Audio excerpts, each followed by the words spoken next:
This investigation started with a question: if South Africa is committed to a just energy transition, why are aging coal power stations being kept alive for decades longer than planned? At the center of the story is Kusile Power Station, one of the most expensive and controversial coal projects in South African history. While the government talks about reducing fossil fuels, Kusile is expected to operate until 2060. My initial hypothesis was that South Africa's energy transition was not unfolding as promised. Instead, coal was being locked in for decades, with Kusile symbolizing that contradiction. The gap between government commitments and the lived realities in communities like Komati was simply too wide to ignore. I felt it was important to tell this story because it connects policy promises, community consequences, residents facing unemployment, health risks, and exclusion from transition planning.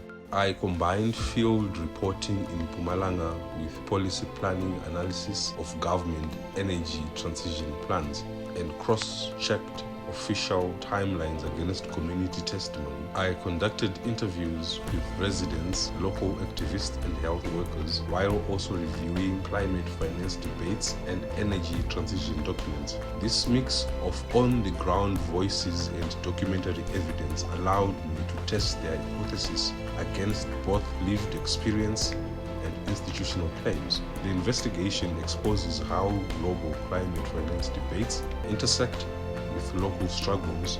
Our reporting documents how debt tied to fossil fuel infrastructure is effectively keeping Kusile alive long past its initial shutdown date. Without sufficient consequential climate finance, South Africa faces a harsh dilemma: fossil fuel revenue or fiscal failure. Coal lock-in has become debt lock-in.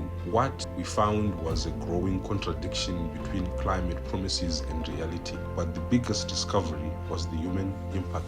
In places like Komati and Emalahleni, communities said the transition is happening to them, not with them.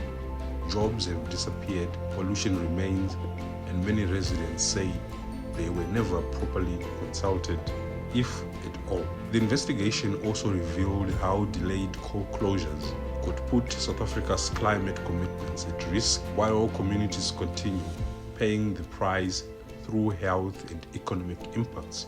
A recent report by the Center for Research on Energy and Clean Air estimates that delaying the coal phase out could contribute to around 32,000 additional premature deaths. Take a moment to let that sink in. Reporting the story came with real challenges. Interviews shifted unexpectedly, community access changed during fieldwork, and some planned sources became unavailable. That meant adapting quickly, rebuilding interview plans, and finding credible alternative expert voices without compromising the investigation. Since publication, the story has helped push questions around accountability, energy justice, and South Africa's future into the national conversation.